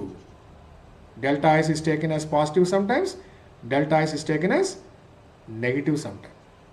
When it is taken as negative, when water level fall below 1:1, then it is taken as negative delta S. So I'll write that water budget equation. What is that water budget equation? Sigma inflow minus sigma outflow is equal to plus or minus delta S. So delta S is nothing but change in storage in water body. Changes in storage. So delta S is positive when water level rise above 1:1. Water level rise above 1:1. Delta S is negative, water level fall below 1:1. Water level increases, positive. Water level decreases, negative. Negative when water level fall below 1:1. Okay? When water level fall below 1:1, it is taken as negative. When water level rise above 1:1, it is taken as positive. Okay? So, what are the possible inflows? What are the inflows? Rain that occur over a water body, inflow or outflow? Water join the river or water leave the river? Whenever rain occur on the river surface. Join, no? So that therefore it is inflow. Rainfall is taken as inflow. Similarly, the runoff join the water body. Water collecting from the ground and joining the water body, inflow or outflow? The runoff collected from water body is called runoff. Water collected from ground is called runoff. So runoff is inflow or outflow? Inflow. Similarly, the water evaporates from water body. Some water evaporates, no? Water evaporates from water body is inflow or outflow? Evaporation loss. Water leave the water body, outflow or inflow? Outflow. Right? So therefore evaporation is taken as outflow. Similarly, some water soak into ground also. From the ground also it soak. Seepage loss it is called. Inflow or outflow, this is seepage. Water is leaving the water body or getting into water body? Leaving the water body. So therefore this is also outflow. Similarly, the water used for different purposes is inflow or outflow? Outflow. Oh. So that's all. So what are the possible inflows? Only two are there. So sigma inflow is equal to, it is runoff R, okay, rainfall P plus runoff R. Rainfall P plus runoff R. Therefore, sigma inflow is equal to, we write shortcut, it is P plus R. Similarly, sigma outflow is equal to water leave the water body. So water used O plus evaporation E plus seepage. Yes. Arrows leaving the water body is outflow. Arrows getting into water body is inflow. This is getting into or leaving. Arrow getting into water body, inflow. This also getting into water body, inflow. Leaving the water body, arrows, they are outflow. Arrows leaving the water body is outflow. Arrows getting into water body is inflow. Understood? So sigma outflow is equal to what? It is O plus E plus S. So if you write complete water budget equation around the water body, therefore, what is that? Sigma inflow minus sigma outflow is equal to plus or minus delta S. Sigma inflow is, it is P plus R. What is sigma outflow? O plus E plus S is equal to plus or minus delta S. So in this equation, anyone could be unknown. Based on this, they are keep on asking questions in GATE exam. In this equation, sometimes runoff is unknown, sometimes evaporation is unknown, sometimes seepage is unknown, sometimes water used is unknown, sometimes rainfall is unknown, sometimes change in storage is unknown. Anyone could be unknown. Remaining things should be given to you. Then you can work out. So while substituting things in this equation, all these terms either you can substitute in terms of depth, or you can substitute in terms of volume, or you can substitute in terms of flow rate also. So that point you need to remember. This changes happens in a given time t. In a time t, all these changes we noticed. In a given time t, delta t, we noticed all these changes. Okay? So that is also important. Clear now? Shall we go ahead with solving problems? Are you ready? Okay. So from this topic only they are asking questions in GATE exam. Water budget method is very popular. Let us try one question. Example 4.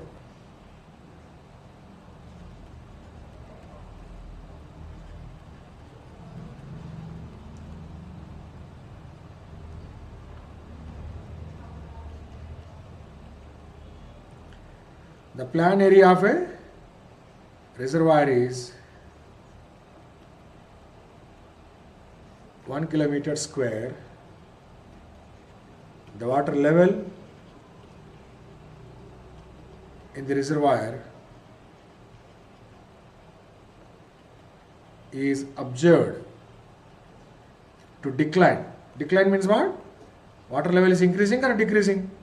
Decline means water level is falling, decreasing. Decline by 20 centimeter in a certain period.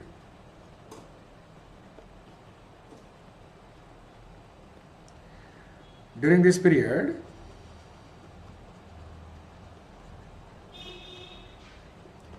the reservoir receives a surface inflow of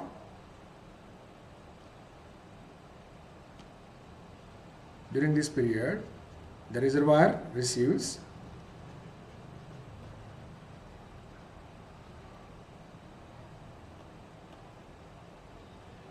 a surface inflow of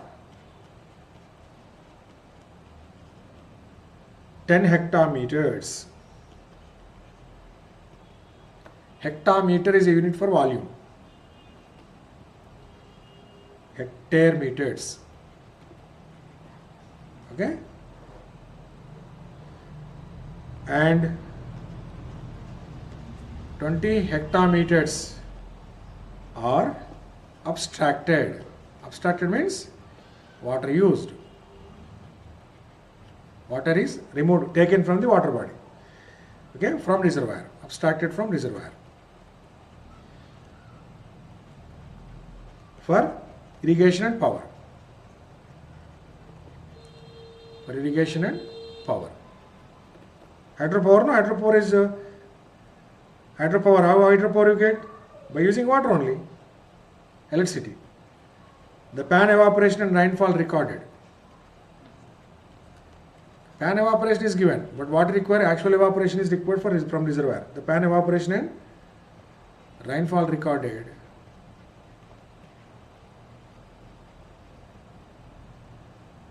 during the same period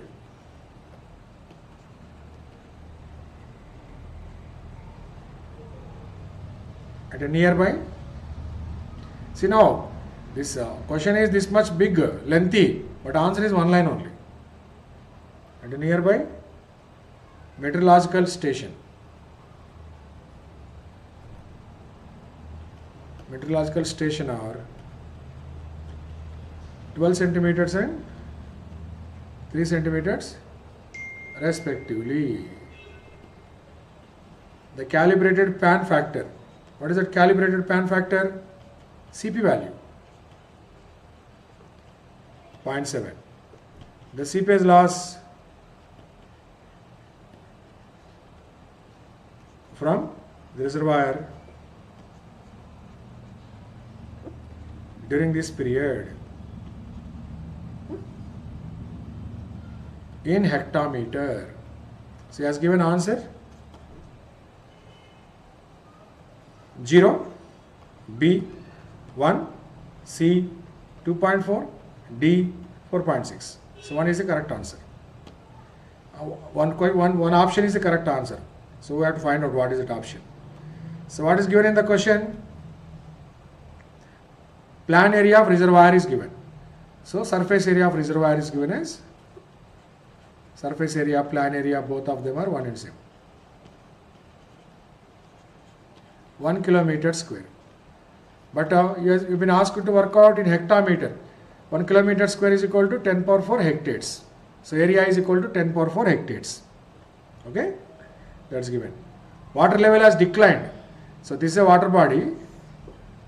The actual level of water in water body is somewhere here, this 1, but it has declined, decreased by 20 centimeter. So water level has increased or decreased? Decreased. How much decreased? 20 centimeter. So delta S is positive or negative? Negative. Since water level has decreased. So whenever water level decreases, negative, water level increases, positive. If it rise above 1, positive. It fall below 1, negative. Understood? So in this month, pan evaporation is given. So water is evaporating here. So actual evaporation you can find out from pan evaporation. In this month, the water joining is given as 10 hectometer. Water leaving is given as 20 hectometer. This is inflow I. This is outflow O. Then what else is given? Rainfall also given in that month. So rainfall in that month is equal to, this is P. That is also given to you. So you have been asked to find out what? Seepage loss. Just 1 minute, please. Sir, class lo, I'm in class. I'll call you after half an hour.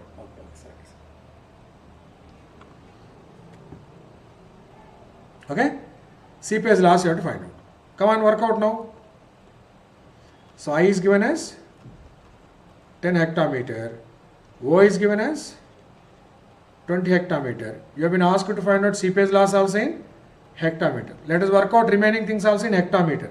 What is given? Precipitation is given. Decline by 20 centimeter. Delta S is given. So delta S is given as 20 centimeter. Okay? But let us convert all of them into same unit system hectometer. Rainfall is given 3 centimeter. And pan evaporation is given as, how much is given pan evaporation? 12 centimeter. But Cp of the pan is given as 0.7. Therefore actual evaporation is equal to E. Actual evaporation only you have to take. E is equal to Cp into pan evaporation. See now last concept still we are using here. So 0.7 into 12 it is 8.4 centimeter. So I have got E, I have got P, I have got O, I have got I have got delta S. The only unknown is S, I can find out. So but these parameters you need to work out in hectometer. How to find depth into hectometers? Depth quantity, how to convert into volume quantity? So volume in hectometer is equal to, volume in hectometer is equal to surface area in hectares into, or plan area in hectares into plan area of reservoir, this is okay, reservoir in hectares into then depth of that quantity. This you substitute in meters. Okay, how to convert this into meters, centimeters to meters, how to convert, because all of them is given centimeters. Let us work out now. I am writing water budget equation. What is the water budget equation? Sigma I minus sigma O is equal to, it is plus or minus delta S. What is I? P plus R or P plus I, whatever it may be. I took it as I, no? Inflow. Okay, I took it as I. Okay, you can put a runoff, runfall, whatever it may be. I or R, whatever it may be. Okay? Minus O plus E plus S is equal to plus or minus delta S. But in this question, P is equal to, given in the question, 3 centimeters. But 3 centimeters I am converting into meters. But you have to convert this depth quantity into volume quantity by multiplying with the plan area of reservoir. What is plan area of reservoir? 10 power 4 hectares. So I will multiply this with the 10 power 4. So this is hectares, this is in meters. So this total quantity is in which unit system? Hectometer. So I substituted P in hectometer plus R. That is given already in hectometers, 10 hectometers. Okay, minus O. That is also given already in hectometers, 20. Plus E. Actual evaporation is 8.4 centimeter. Again it is in depth unit. How to convert depth unit into volume unit in hectometers? 8.4 by 100. Now it is in meters into 10 power 4 hectares. Then this become hectometer. Plus CPS is unknown is equal to plus delta S minus delta S minus delta S. Why delta S is negative? Since water level has declined. So in this case delta S is taken as negative. Why negative? Since water level has decreased. Since negative sign, delta S is negative. Since water level has decreased.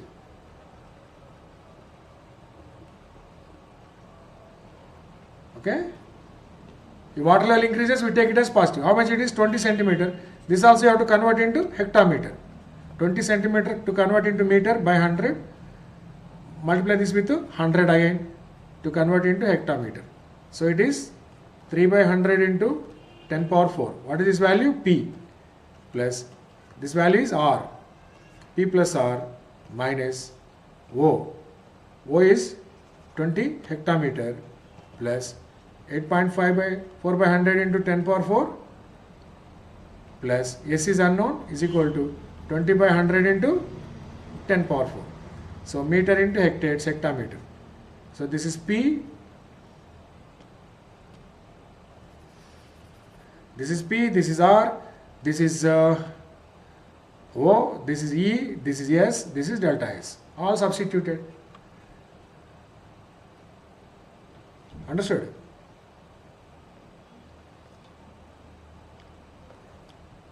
Oh, 1 kilometer square is equal to how much it is? Oh, sorry. 1 kilometer square is equal to 100 hectares, not 10 power. 1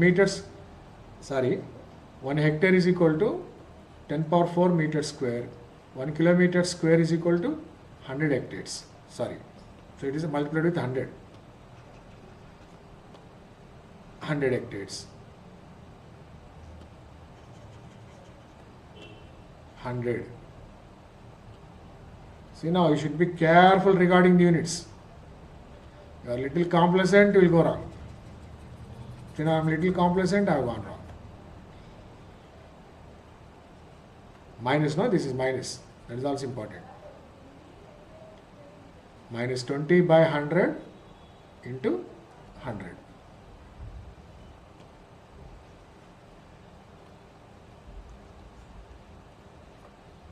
This is also 100.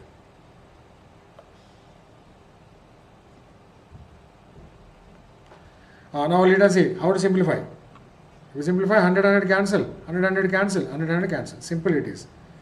So 3 plus 10 minus 20 plus 8.4 plus S is equal to minus 20. This minus is there. That is very, very important. Come on, simplify now.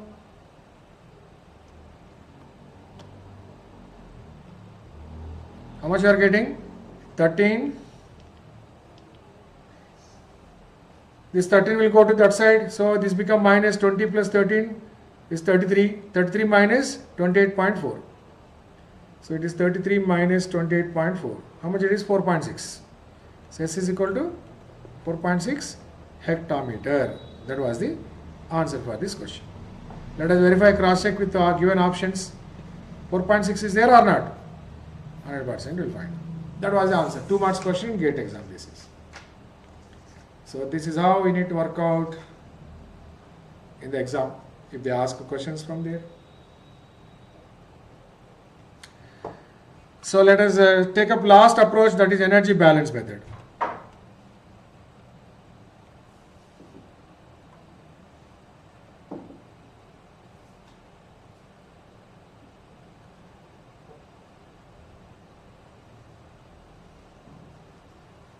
Where it has gone? Solution. There is solution. It is cancelled, huh?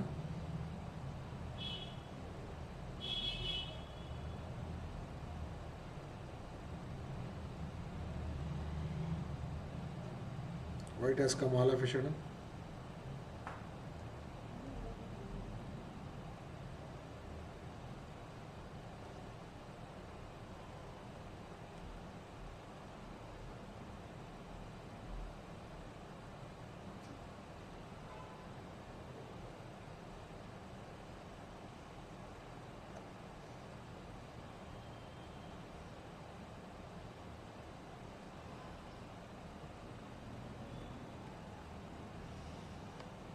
Okay? Clear now?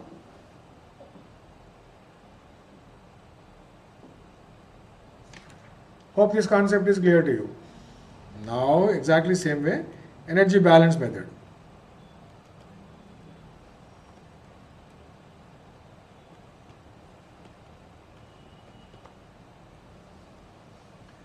This energy balance method is based on law of conservation of energy. Energy neither be created nor destroyed.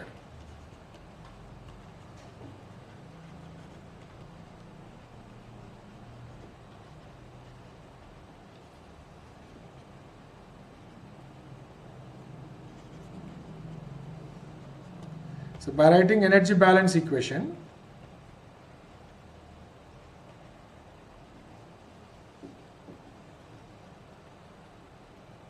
around water body, evaporation loss is estimated. This is little difficult approach for civil engineer. The reason being, we are not so comfortable with the thermodynamic terms. So this is a water body, right? Having water. This water body exposed to sun. So solar energy is energy in into water body. What is energy out from water body? Water used in evaporation loss, energy absorbed by the ground, and as well as the energy given to rising the temperature of air parcel lying above the water body.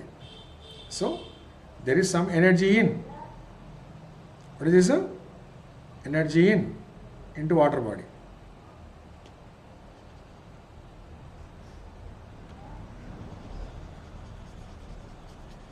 This is called sun give energy to water body.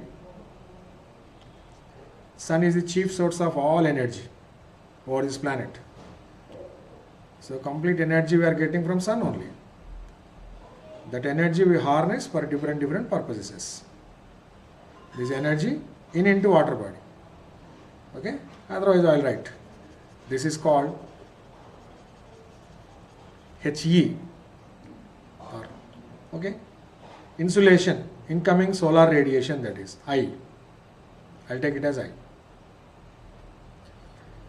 Okay, I'll put red letters, okay.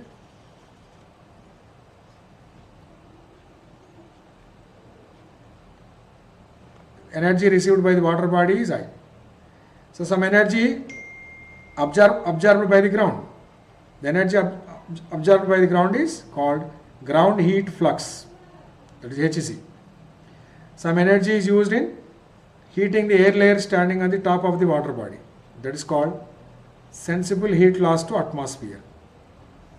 Isn't it? When you are drinking coffee or tea, right, whatever heat energy it gained after boiling the coffee or tea using a gas stove or something like that, after 10 minutes you see what happens to energy levels, increase or decrease? Decreases. Because how it decreases? Some heat energy escape into air. So say exactly same way water body also. So that is called sensible heat loss to atmosphere. That is called HA.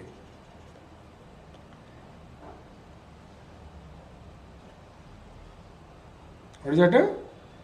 HA. Sensible heat loss to atmosphere. This is HC. Energy absorbed by the ground. So energy flow into ground, that is. Remaining energy used in evaporating the water molecules. So energy used in evaporating water molecules is He. So arrows getting into water body is in, arrows leaving the water body is out. Energy neither be created nor destroyed, or it can't be stored also. Therefore energy in must be equal to energy out. So that's called energy balance equation. So energy in into water body is equal to energy out, or energy in minus energy out is equal to 0, because energy neither be created nor destroyed nor it can be stored. Energy in is equal to energy out. What is energy in? I. What is energy out? What is energy out? See here, three things: HA, HG and HE. HA plus HE plus HG. What you are looking for? HE, energy used in evaporating the water molecules. So I minus HA plus HG.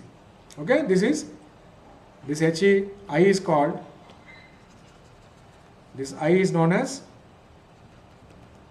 incoming solar radiation. That's called insulation. That is energy in into water body. We call it as technically insulation, incoming solar radiation. What is HA? Sensible heat loss to atmosphere. Sensible heat means what? Right? That heat energy which doesn't change state of the matter. State of the matter is not changed, it is called sensible heat. State of the matter changes, it is called latent heat. Right? Suppose we get fever. When you get a fever, what happens? Temperature of your body increases. Only temperature increases, but we don't change our state. Physical state remains same. But whereas in case of water, when you boil the water, temperature increases, what happens? Water molecules escape. That is called latent heat. Latent heat is different, sensible heat is different. Latent heat means change the state. Liquid to vapor it convert. Liquid to vapor, change the state. But we don't convert into vapor. We don't convert into gas. We don't convert into liquid. Even if we body gain the temperature, that is called sensible heat loss. Sensible heat loss to atmosphere. Where HC is equal to ground heat flux. That is energy flow into ground. Ground heat flux. Then what is HE? Energy used in evaporation. Energy used in evaporation of water molecules.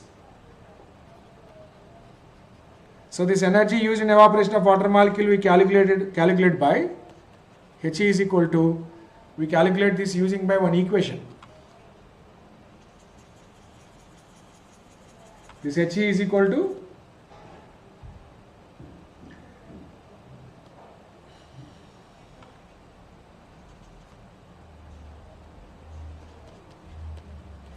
rho W into L into E.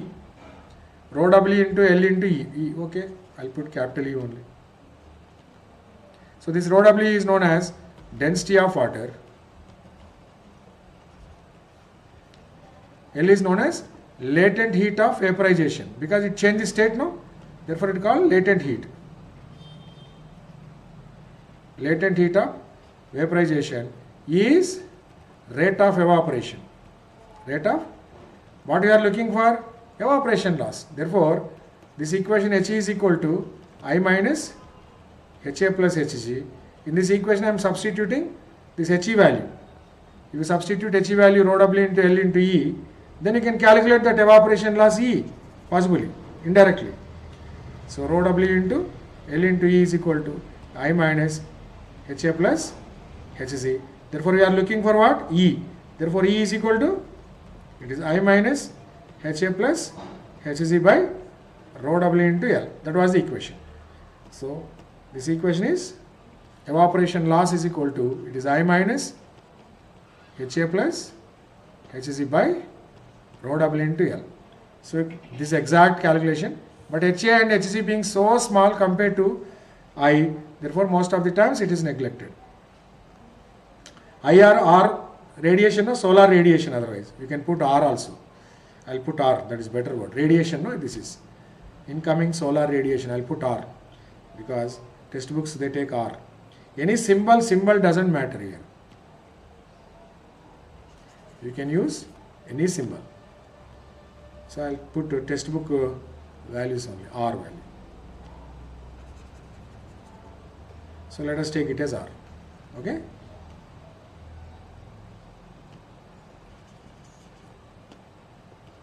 I also can use, nothing wrong in that. Meaning is important.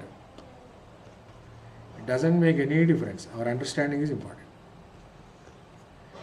So finally, we got one expression. R minus. So since HA and HC being so small, they are neglected most of the times. Since HA and HC being so small amounts compared to R and L. So small. Therefore, they are neglected. Neglected means what? When they are taken as 0.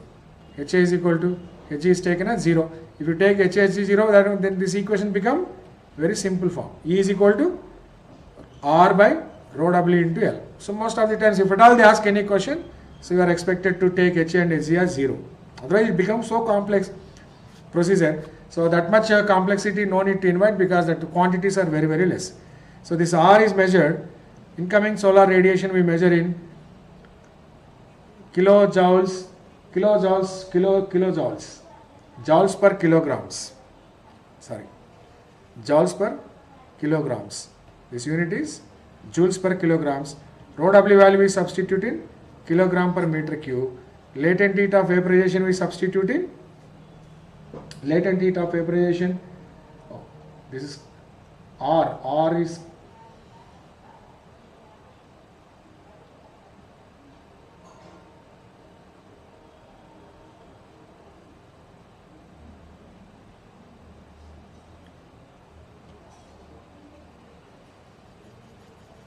latent heat of vaporization. This is substituted in watts. So and so watts, kilogram per meter cube. This is joules per kilogram. Then straight away will get E value in meters per second. So this unit system not remember because we are not so comfortable with thermodynamic terms. That's why it is not so popular among the civil engineers. But civil engineers mechanical engineers working with the civil department, they are very comfortable with thermodynamics. So there is their approach this is. Therefore it is not as so popular among the civil engineers. Water budget method is very popular among civil engineers. If at all they ask any question from this topic, it is from water budget method only. You can ignore this. So that empirical formula and this approach you can ignore, but remaining are very important. So that's what for today's class. So I completed almost 2 hours time. So we revised the content. Very important. This water budget method is very important for exam. Frequently they are asking questions from water budget method. Okay, be clear. Empirical formulae you can ignore. Evapotranspiration tomorrow we'll discuss. So tomorrow I will take same time class 4 o'clock to 6 o'clock or 4 o'clock to 6 o'clock. Tomorrow I will take class. Okay, or not 4 o'clock to 6 o'clock. 2:30 to 4. I'll take 2:30 to 4:30. I will take class tomorrow. So in that class I try to cover evaporation, transpiration, evapotranspiration and as well as infiltration. I will start. Then we'll try to finish up. Day after tomorrow we'll finish up all these losses. So tomorrow I'll take 2:30 to 4:30. Okay. Day after tomorrow also 2:30 to 4:30. I'll try to finish as early as I can. So kindly cooperate with me till I complete the content. Okay. So now let us go back to again promotion. Sana Academy is offering 23% flat discount in the year 2023 on the eve of New Year. So grab this opportunity and subscribe and use my code GATE Civil. Okay.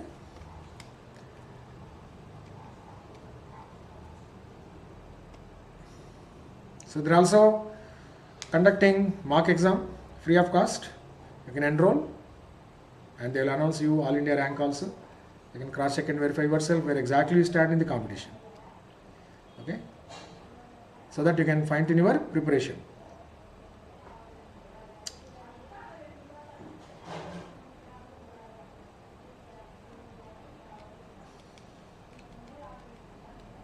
Okay.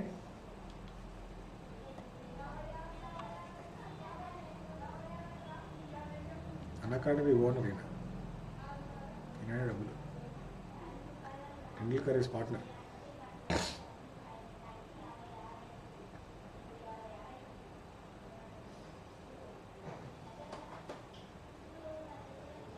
Same T-shirt.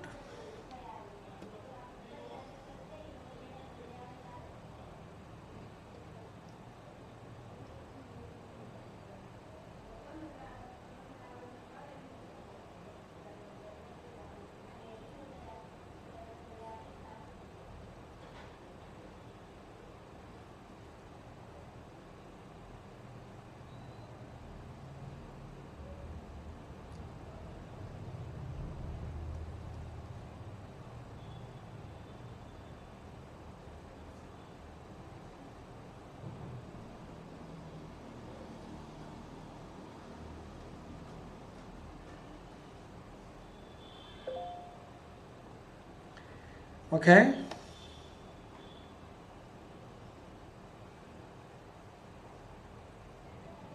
Feel free to ask any doubts. Don't hesitate. Subramaniam followed me. Subramaniam answered almost all of the questions. Thank you. Muthulakshmi Subramaniam. Very good. Are you from Tamil Nadu? Muthulakshmi? Good, Amma, good. Any doubts are there, you can ask me. Don't hesitate. You are most welcome.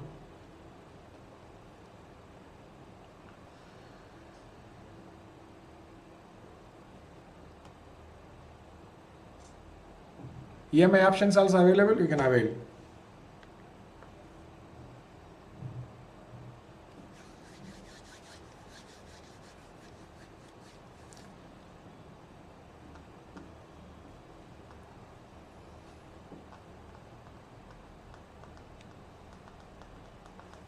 Thank you very much. So tomorrow again we'll meet at I'll announce timetable, but 2:30 to 4:30 tomorrow. Okay. Tomorrow we'll meet again at 2:30 to 4:30. We'll continue our discussion.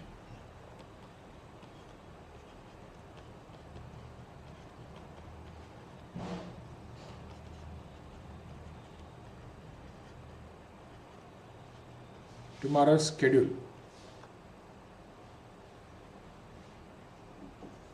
Do join me and learn from me. Useful to you, the last minute preparation this is.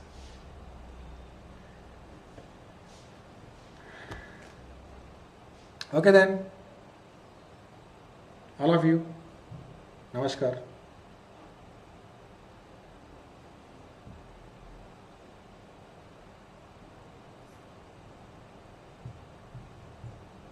Okay, bye.